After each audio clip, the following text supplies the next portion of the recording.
Before I get into more map-specific sniper guides on this channel, I wanted to start with a baseline of fundamentals that apply no matter what map that we're playing on. And while my focus here is sniping, these tips are not just for recon players, as they also apply to every other aspect and weapon that's in the game. So for this video, I want to focus on the core ideas first, while making a follow-up video where I go into a training range and actually show you how to practice these concepts. Because if we want to hit more headshots, it's not just about flicking better.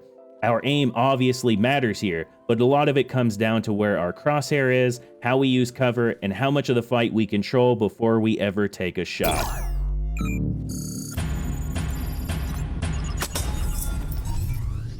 The first thing here sounds obvious, but it does matter. We actually have to commit to going for headshots. A lot of us are going to want more headshots, but once we're under pressure and being shot at, we're going to default back to center mass.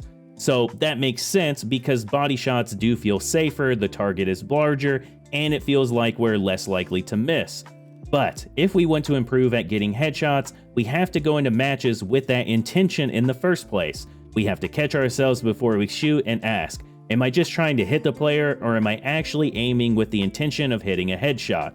Now, granted, this doesn't mean that we'll instantly play better either. In fact, being more conscious here about going for headshots is going to make us feel less consistent and confident as a whole. So we might hesitate more, we might miss shots we normally would have hit, or lose fights because we're trying to be more precise instead of just taking the easy body shot. But it's important to remember that this is a part of building a habit here. With sniping, especially in Battlefield 6, headshots are what give you consistency in the long term. Sweet spots can help depending on the rifle, but a headshot removes the guesswork here. It doesn't matter if they're inside the sweet spot zone, outside of it, full health, further away than expected. If you hit the head, they're dead. The second thing here, which is probably the biggest, is crosshair placement. A lot of players are going to wait until they see the enemy and then try to aim, but that means that every gunfight starts with a big correction and you at a disadvantage. When we see the player, realize our crosshair is too low or too far to the side, then we have to flick back onto target. Good crosshair placement makes the shot easier before the fight ever starts. So when we're moving around the map, our crosshair should be sitting around head level, and when we're watching an angle, we don't want to just stare at the wall or the floor or middle of the doorway. We want to aim where the enemy's head is most likely to appear. This way, when somebody peeks, we're not just reacting from zero, we're actually just making a small adjustment instead of a huge one. And for sniping in particular, that matters a lot because you usually are only going to get one clean shot before the fight ends. Third up is cover.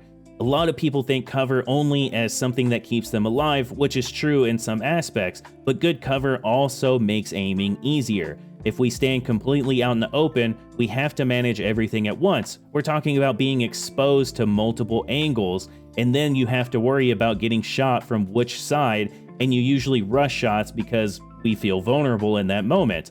But when we're using cover well, we narrow the fight as a whole.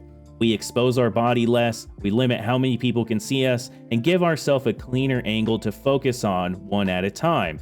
That makes it easier to slow down, keep our crosshair at head level, and take a more controlled shot.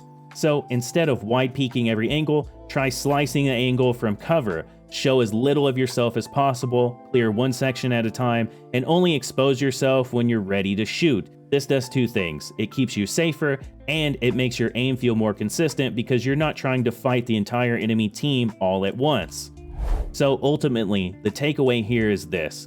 Getting more headshots is not just about raw aim. It starts with committing to getting headshots, using crosshair placement, and utilizing cover to make these shots easier before the fight ever happens. So in the next video, I'll go into a training range and show some simple ways we can actually practice these fundamentals, because knowing the idea is one thing, but building the habit is what makes it translate to real matches. So be sure to hit that like and subscribe button. I'll catch you on the next one. RAMTEID out.